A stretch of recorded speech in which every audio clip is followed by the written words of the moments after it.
दोस्तों टोटल फिल्मी में आपका स्वागत है। मैं हूं आपका पवन भारद्वाज। आज हम आपको ले चलते हैं मुंबई के मिशन शक्ति प्रेस कॉन्फ्रेंस में, जहां पर सेफ्टी और रिस्पेक्ट को लेकर एक सभा का आयोजन किया गया। Stop violence against women. Kolkata में जो हुआ है उसको लेकर एक विरोध प्रदर्शन था। इस मौके पर बॉलीवुड के काफी सितारे पहुंचे। जया भट्टाचार्य और सौम्य मित्रा के साथ साथ एक्ट्रेस टीना घई और एक्टर रजा मुराद भी पहुंचे। सभी ने मीडिया से बात की। देखिए हमारी खास रिपोर्ट। वीडियो आपको पसंद आता है तो हमारे चैनल को लाइक सब्सक्राइब जरूर कीजिएगा। सिर्फ हमें याद करें and we are there. Thank you so much. I would like Tina ji to say a couple of words, please. Tina ji, thank you. Thank you. I am. मुझे लगता है कि जिस कोर्ट में एक पॉकेट मार का केस होता है, उसी कोर्ट में कुछ और इस तरह के केस होते हैं, चोरी के केस होते हैं, इस्लाम में होते हैं, दिमागे होते हैं, उसी में रेप केस होता है। तो फाइल को खुलते खुलते ऊपर आते आते बाकी केस बढ़ते बढ़ते सालों साल बीत जाते हैं। इसके लिए एक स्पेशल कोर्ट होना चाहिए। जो रेप विक्टिम्स हैं उनके लिए एक स्पेशल कोर्ट होना चाहिए और उनका मुकदमा सिर्फ वहीं पर लड़ना चाहिए और फास्ट ट्रैक पे वो केस होने चाहिए। इधर उधर की बातें नहीं होनी चाहिए। जो औरत जिसका रेप किया जाता है उसका अकेली उसका रेप नहीं होता। आप बहुत सारी आत्माओं का, उनके घर वालों का, बहुत सारी लड़कियों का, बहुत सारे दिनों में घर बैठा के आप उन सबका रेप करते हैं। उससे उभरते उभरते उनके परिवारों को समय सालों साल लग जाते हैं। जो बच्ची गई वो तो गई, लेकिन जो बाद में उसका परिवार सफर करता है वो उसका कोई अंत ही नहीं। उसके बाद जैसे हम जैसे लोग हैं, हमको कितना धक्का पहुंचा है सोचो तो उनके परिवारों को। तो ये जैसे रजा भाई ने बोला है, FIR तुरंत होनी चाहिए और उल्टा पुल्टा सवाल ना करके सीधी मुद्दे की बात होनी चाहिए। केस दर्ज होना चाहिए कोर्ट में और उसका फास्ट ट्रैक पे फैसला होना चाहिए। अगर उस आदमी ने उस औरत को तिल करके मारा है तो मैं जरूर ये सरकार से गुजारिश करूंगी उस व्यक्ति को भी उस तरह से तिल करके मारा जाए। वो सब भुगते जो उस लड़की ने भुगता है। जय हिंद। मेरा नाम डॉक्टर उजय यादव है और दोस्तों मेरे पीछे जो वाइड है, वाइड है यहाँ के ऑलमोस्ट सब हॉस्पिटल्स में एनेस्थीसिया प्रैक्टिस कर रहा हूँ। साथ ही हमारा एक फाउंडेशन है, प्रियदर्शनी फाउंडेशन, जो हम medical services, legal services provide करते हैं। मेरी वाइफ लॉयर है, तो उस सिलसिले में हम काफ़ी सारे जेन्युइन कॉजेस के लिए लीगल एडवाइस प्रोवाइड करते हैं। तो ये जो अभी करंट सिचुएशन है, तो इस बात पर बहुत सालों पहले कैसा था कि हम जब कोई गांव में जाते थे तो कैसा होता था, गांव की बेटी हमारी बेटी, कोई भी ऐसा, हर आदमी उसको रिस्पेक्ट से करता था। हर अपनी दूसरी पराई औरत को वो अपनी बहू है, अपनी बेटी है, उस तरह से ट्रीट करते हैं। पर आज ऐसा मौका आ गया है कि हम अपने बाजू वाले पे भरोसा नहीं कर सकते।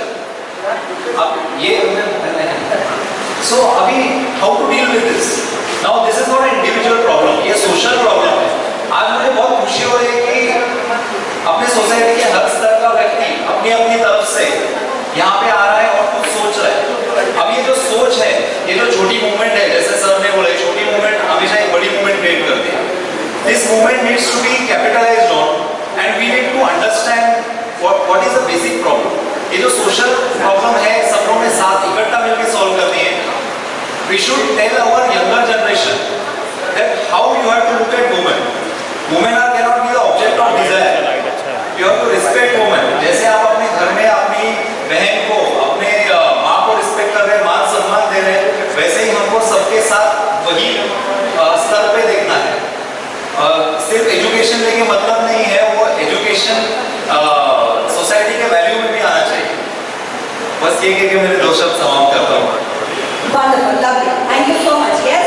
इंडिया के अंदर रेप केस बहुत हो रहे हैं, इसके बारे में आज ये क्या सोमोजी ने रखा है प्रोग्राम, उसके बारे में जानना चाहते हैं। देखिए, यही वजह है कि हम आज यहाँ इकट्ठा हुए हैं। जैसा कि मैंने पहले कहा कि कोई पॉलिटिकल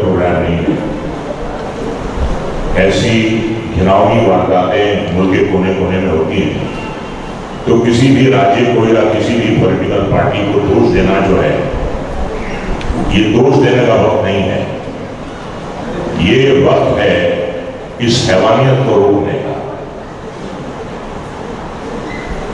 पहली बात तो यह है कि हमारी बच्चियों को जब शिक्षा दी जाती है स्कूल में, तो मार्शल आर्ट्स उनके लिए अनिवार्य होना चाहिए। Self defence, and they should know कि कहां हिट करना है सामने वाले को पछाड़ने के लिए, उसको बेदम करने के लिए। तो बच्चियों को हर स्कूल में मार्शल आर्ट की शिक्षा देना बहुत जरूरी है। दूसरी बात यह है कि ये जो कुछ कानून हमारे मुल्क में है कि अगर कोई माइनर क्राइम करता है तो उसकी सजा बहुत कम होती है या ना होने के बराबर होती है। 3 साल के अंदर वो छूट जाता है और उसे ये बात मालूम होती है, इसलिए ऐसी घिनौनी हरकत करने में उसे कोई संकोच नहीं होता। तो ये रेप का जो केस है, रेप की जो वारदात है, सबसे संगीन वारदात है। तो अगर कोई जुवेनाइल भी करता है, अगर कोई मानव भी करता है, तो उस पर भी एज एन एडल्ट केस चलाना चाहिए, क्योंकि यह हरकत कोई माइनर नहीं करेगा। उस पर एडल्ट, बतौर एडल्ट केस चलाना चाहिए और सजाएं जो हैं इसमें, कम से कम सजा इसमें आजीवन कारावास होना चाहिए और मैक्सिमम पनिशमेंट इसमें फांसी होनी चाहिए। हैंग बाय नेक टिल डेथ, ये सजाएं होनी चाहिए। और कुछ इन्फ्लुएंशियल लोग, कुछ अमीर लोग, उनके बिगड़े हुए बच्चे इसका फायदा उठाकर लड़कियों पर जबरदस्ती करते हैं। वो बेचारी बच्चियां दबाव में आ जाती हैं और डर के मारे आउट ऑफ फियर वो कंप्लेन नहीं करती हैं। तो बहुत से केसेस की कंप्लेन नहीं होती हैं और कंप्लेन होती है तो एफआईआर नहीं की जाती है और फिर कॉम्प्रोमाइज करने की कोशिश की जाती है, उन्हें रिश्वत देने की कोशिश की जाती है, उनको लुभाने की कोशिश की जाती है, उनको पहला फुसला कर खामोश करने की कोशिश की जाती है। तो एफआईआर फौरन दर्ज हो और जो भी एक्यूज है, जब तक केस चलता है उसकी बेल नहीं होनी चाहिए। जब बेल होती है तो वो इन्फ्लुएंस करने की कोशिश करता है गवाहों को भी और विक्टिम को भी। तो ऐसे सख्त कानून आना बहुत जरूरी है।